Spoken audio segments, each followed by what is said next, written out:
एक जंगल में बड़ा नदी था। उस नदी में एक मगरमच्छ हमेशा घूमता रहता था। उधर पानी पीने आई हुई हर एक जानवर को वो मगरमच्छ पानी में खींच लेता था। आगे आगे उस मगरमच्छ के बारे में जानकर उधर कोई भी नहीं आता था। तब से वो मगरमच्छ कोई मेरे हाथों में आ जाए और मेरा भोजन बन जाए करके राह देखता था। एक दिन ये सब ना जानते हुए एक हिरन नदी के पास आकर धीरे से पानी पीने लगी। दूर से ही हिरन को देख मगरमच्छ उसे किसी भी तरह खाने का निर्णय करके पानी में जाकर धीरे से हिरन के पास आकर एकदम से उसके पैर को जकड़ लिया।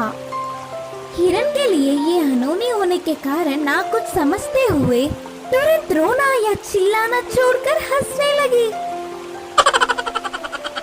पागल हिरन, मरते हुए क्यों हंस रहे हो? बोला मगरमच्छ ने। मगरमच्छ मामू, पागल मैं हूँ या तुमने मेरे पैर समझकर लकड़ी को काट रहे हो। फिर हंसो नहीं तो और क्या करूँ? बोलकर हिरन फिर से हंस रहा था। हिरन के हंसने से मगरमच्छ का अहंकार टूटा। उसने लकड़ी को ही पकड़ा होगा करके भ्रम में हिरन के पैर को छोड़ दिया। किनारे पहुंचकर हिरन करके सांस लेके उधर से भाग निकली। फिर उधर किसी लकड़ी ना होने के कारण हिरन ने उसे धोखा देकर चली गई। जानकर मगरमच्छ गुस्सा हो गया। ऊपर से अच्छा स्वादिष्ट आहार थोड़े में ही खोने से दुखी हुआ। अगले दिन नदी के पास पानी पीने सियाड़ आया। तो वो सियाड़ और मगरमच्छ बहुत अच्छे दोस्त थे। उदास मगरमच्छ को देख सियाड़ ने ऐसे पूछा, क्या हुआ दोस्त, कुछ परेशानी में हो लगता है। हिरन ने उसे धोखा देकर कैसे भाग निकली। यह पूरी बात बोलकर मगरमच्छ रोने लगा। अरे रे, ऐसा हुआ है तो तुम्हारा दुखी होना ठीक ही है, लेकिन तुम्हारा दोस्त मैं हूँ। अरे भूल गया क्या? अबे जाकर उस हिरन को बहला फुसलाकर इधर ले आऊंगा, दावत मना लेना।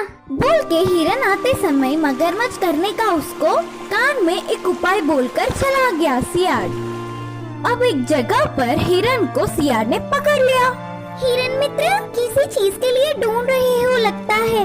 अच्छा, हरा घास बहुत खा चुका, ऊपर से गर्मी के मौसम से प्यास सह नहीं पा रही हूँ। कहीं तो पानी का पूल दिखेगा करके ढूंढ रही हूँ।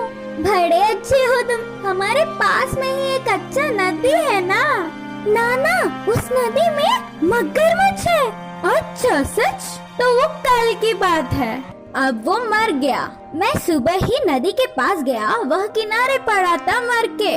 देखा और आराम से पानी पिया। तुम्हारा कहना मान नहीं पा रही हूँ, तो फिर चलो तुम्हारी आंखों से स्वयं तुम ही देख लो, तब पानी पी लेना। बोल के हिरन को उसके साथ ले गया सियाड़।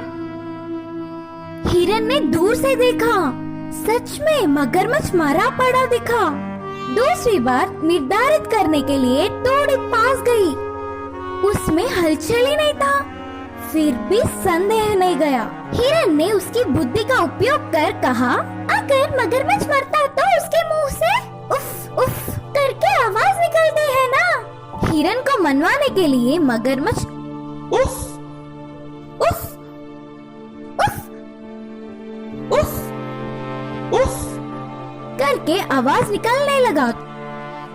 तुरंत हिरन दूर भाग के कहा कि रोको तुम्हारा नाटक, मरने वाला कोई भी जानवर आवाज करता है क्या? मेरे बातों को दूसरी बार मान गया। इस मगरमच्छ की नादानता को देख सच में हंसी आ रही है।